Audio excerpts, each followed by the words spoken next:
the station covering all of the DMV. This is DC News Now. Well, good morning, everyone. Happy Sunday. We are waking up to sunny conditions out there. We will still be a little bit breezy out there, but not as bad as yesterday. But we got 50s to talk about in that 7 days, so definitely keep it here. We'll have a check of that coming up in just a bit. All right, coming up this Sunday morning on DC News Now, on the eve of Dr. Martin Luther King Jr. Day, a look at how the DMV is celebrating the life of the civil rights giant. Plus, there are some holiday changes you need to know about. We'll fill you in coming up this morning. Also this morning, the family of Karan Blake holding a vigil exactly 1 week after the 13-year-old was gunned down in the district. We were there. But today we'll also get you up to speed on what we still don't know in the case and why that lack of information is infuriating to family members.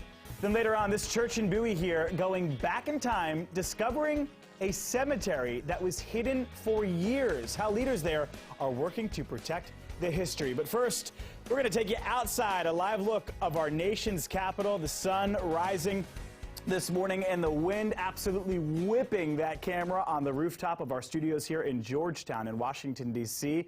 It's not as bad as it was yesterday, but it is still breezy out there at times. Brittany Ward is joining us live there from the Weather Center. Brittany, I already see the sun and no clouds outside, so we're already starting the day better today than we were yesterday. Yeah, I think to yesterday we had the gloomy conditions, we had the wind. Overall today, the only thing we're still going to have out there, Joe, is the wind, and it's all thanks to a low that is offshore. You could see that cloud deck has finally moved out of the DMV.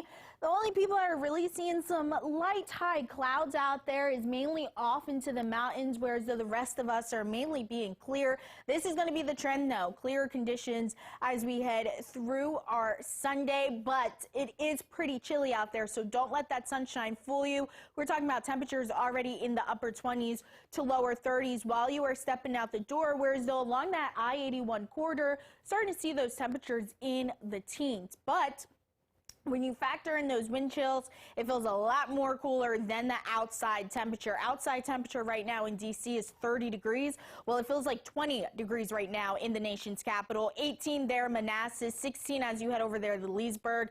6 is what it feels like right now in Kaiser. So heading out the door, just make sure you have a jacket on hand. As we continue to go through your morning, we'll slowly start to see a warm up by 9 a.m. Still holding on to the lower 30s. So below freezing, but then we get above the freezing mark as we head into that 10 and 11 o'clock hour. But lots of sunshine in store for our Sunday and even heading into Martin Luther King Day. But then we're tracking some showers heading into Tuesday and 50-degree weather. So definitely keep it here. We'll have a check of the 7-day coming up. All right, Brittany, thanks so much for starting us off there from the Weather Center. We begin this morning following some new developments in Charles County. This is in southern Maryland. The sheriff's office there investigating a shooting that turned deadly in Waldorf. It happened Friday afternoon.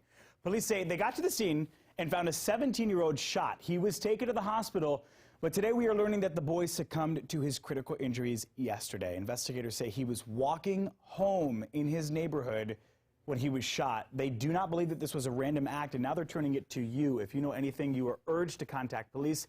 And remember, you can always do so anonymously. Turning now, going up to Hagerstown. Firefighters there responding to this, a partial building collapse in Washington Square, which is right downtown. Good news, no injuries.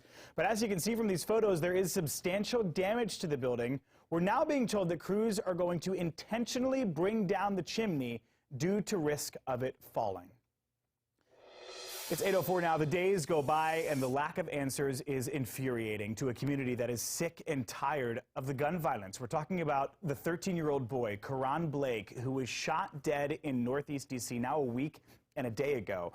The shooting has sparked outrage from all around the district. And yesterday evening, exactly 1 week since the shooting, Blake's family gathered to honor him. Our Dave Laval was there and has a look at their emotional tributes. One thing that I like about him, that he always makes me laugh, and I'm really proud of him. Little Ava Matthews fought back tears as she talked about her older brother, Karan Blake.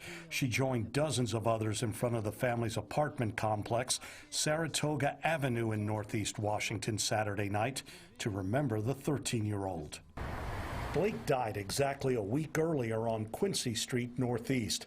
An unidentified city employee shot Blake after D.C. police said the man thought the teen had broken into several cars. Just hearing that my brother got shot, I don't like hearing that. I don't. Zaire Matthews is Blake's brother. I don't want to keep waking up knowing that my brother's not here with me no more. I don't. It hurts.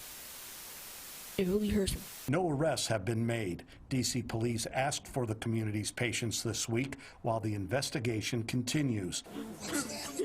Meanwhile, friends and family are still struggling with what happened. I just can't believe he's gone, because I would never see him again.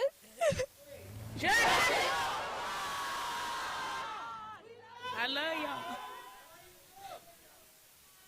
I love y'all, for real. In the Brooklyn community, Dave Laval, DC News Now.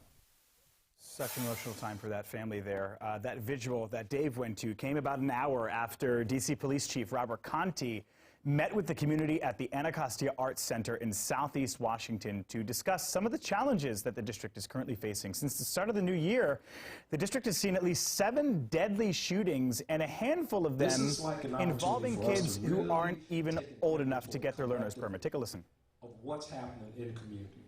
Are we allowing our kids to be, babysat by iPads and TikTok and Instagram? Chief Conti and others at yesterday's panel pointed out that despite perceptions, juvenile crime has fallen around the district over the last few years. Shifting gears now to Montgomery County, where some new legislation could mean tax relief for people who live there. If passed, this proposal would allow Maryland's largest county to cut taxes for families with low and moderate incomes. Here's one of the council members who's working to put that together. Take a listen. It puts money in their pockets, as I mentioned, increases their spending power. People who need to buy goods and services are going to spend that, and that's going to come back into our economy and help them have some relief so they can pursue other economic opportunities. Frederick and Anne Arundel counties are already having similar measures in place. Well, growing at an incredible pace. That is how school officials in Frederick County are describing the increase in students. They're up 3,600 kids in the past 2 years. That's why a $933 million budget was proposed. More students means you need more money. The FCPS superintendent says more than $50 million of this recommended budget accounts for the increased costs of operating a school system while inflation remains high. As we grow, we do not want to see cracks in our foundation. The path forward simply requires more teachers, more custodians, more bus drivers, more cafeteria workers, more school counselors. Well, this is just the first step in a big process of finalizing the school's proposed budget. The Board of Education will next be holding a public hearing to get your input on the new budget. That's coming up on February 1st. It kicks off at 7 p.m. at Frederick High School, and of course, we'll bring you any news that comes from that. Well, staying in our schools this morning, there is a new bill in Virginia that would require a parent's permission before their child can check out books with sexual content from school libraries. Capitol Bureau reporter Jackie Fusco is following the debate on that.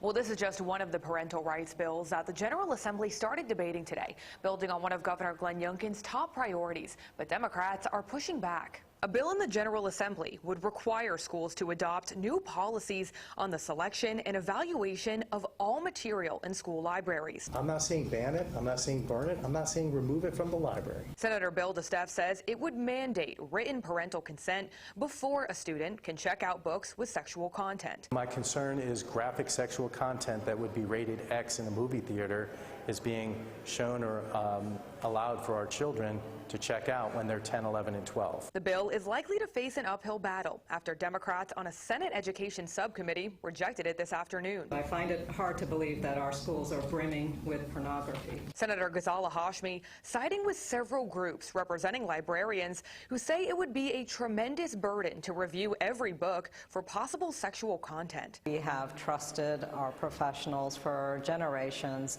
and I continue to place trust in our public school libraries. Another bill debated today says parents have a right to access educational information, including instructional material, in the textbook approval process.